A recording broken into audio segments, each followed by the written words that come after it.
বেরেস্তা হালকা বেরেস্তা ছিল, বেরেস্তার তেল ছিল, আর কিছুটা বেরেস্তা তুলে রেখেছি গার্নিশিংয়ের জন্য। তো এই মটনে আমি দিলাম জিরে গুঁড়ো, ধনে গুঁড়ো আর একটু লঙ্কা গুঁড়ো।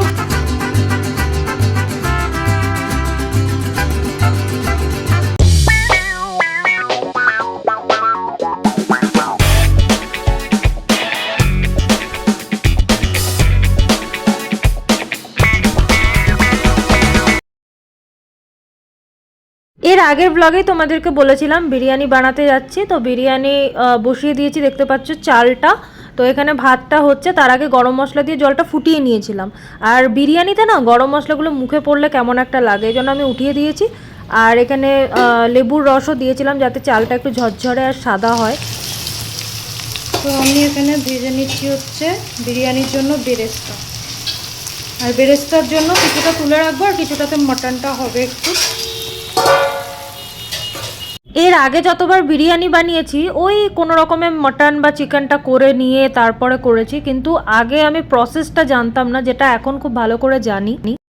তো গাইস এখানে দেখো মটনটা ঢেলে দিয়েছি, বেরেস্তা হালকা বেরেস্তা ছিল, বেরেস্তার তেল ছিল, আর কিছুটা বেরেস্তা তুলে রেখেছি গার্নিশিংয়ের জন্য। আর এখানে দেবো হচ্ছে সেটা হচ্ছে আদা রসুনের যে জুসটা বানিয়ে রেখেছি। এটা কিন্তু শুধু জুস, আদা রসুনের পেস্ট আমি ইউজ করি না, তাতে রিচনেসটা চলে যায়, বিরিয়ানির যে রিচনেস থাকে একটা, তো এটাতেই হবে মাটনটা সেদ্ধ। একটু টাইম লাগবে কিন্তু এটাই হবে। এ ভগবান, এই গুড়িয়া! তো গাইস এই দুধে একটুখানি কেশর ভিজিয়ে রাখলাম এখন থেকেই, যাতে কালারটা ধরে যায়। তো এই মটনে আমি দিলাম জিরে গুঁড়ো, ধনে গুঁড়ো আর একটু লঙ্কা গুঁড়ো, কোনোরকম হলুদ পড়বে না। এরপরে একটুখানি জলটা শুকালে দই দিয়ে দেবো।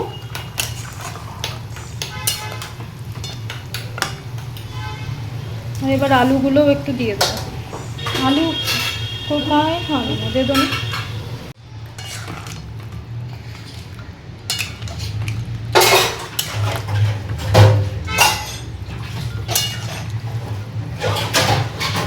তো গাইস দেখো এই যে তেলটা সেপারেট করে রেখে দিয়েছি মটনের, এটা আমি আগে ঢালবো যেটাতে বিরিয়ানি বসাবো, আর ঘি দিয়ে পুরো মাখিয়ে নিয়েছি, আর নিচে একটু ঘি দিয়েছি, এটা আমার বাড়ির ঘি। তো এটা দিয়ে দিয়েছি, আর মাংসগুলোও আলাদা করে দিয়েছি। তো চলো সাজিয়ে ঠাজিয়ে একবারে আসছি।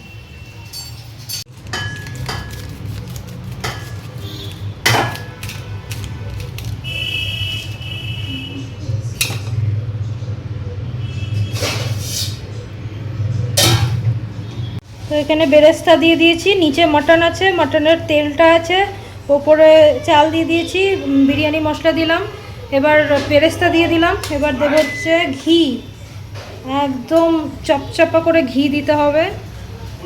তার আগে যেটা দেবো সেটা হচ্ছে মটনের যে তেলটা একটু রেখে নিয়েছিলাম ওপরে দেওয়ার জন্য।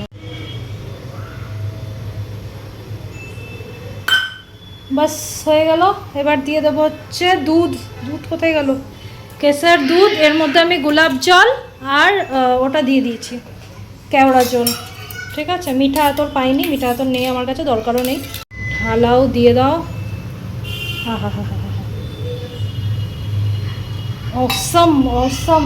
চলো এবার বসিয়ে দেবো দমে। ঠিক আছে, আজকাল কোনো ঝামেলাই লাগে না বিরিয়ানি বানাতে। আর সত্যি কথা বলতে কি, এইভাবে যেভাবে আমি বানালাম একবার অবশ্যই বাড়িতে ট্রাই করো, একদম মানে বাজার ফেল হয়ে যাবে। বাজারে যেরকম খাও বেশি টাকা দিয়ে খরচ করে, সেটা অর্ধেক দামে অর্ধেক খরচে হয়ে যাবে বাড়িতে। তো অবশ্যই বাড়িতে ট্রাই করো, আর বলবো অবশ্যই কিন্তু এটা কেমন লাগলো রেসিপিটা আমাকে জানিও। ঠিক আছে, তো এটা আমি সিল করলাম, সিল করে এখন আমি এটাকে দমে বসাবো, 1.5 ঘন্টা মতো আমি রাখবো দমে। তো ফাইনাল লুকটা বেরিয়েছে হচ্ছে এরকম, আর খেতে সেটা আর কি বলবো, মানে নিজেই তারিফ করছি, অসাধারণ। যেমন আলু তেমনি মটনের পিস তেমনি রায়তাটা হয়েছিল, প্রত্যেকটা জিনিস অসাধারণ ছিল। আর আমার ছেলে তো খেয়ে পাগল হয়ে গেছে, আমার বড় তাই। তো অবশ্যই এইভাবে ট্রাই করো আর আমাকে জানিও কেমন লাগলো। তো চলো এখনকার মতো এইটুকু, দেখা হবে নেক্সট একটা ভিডিওতে। টাটা।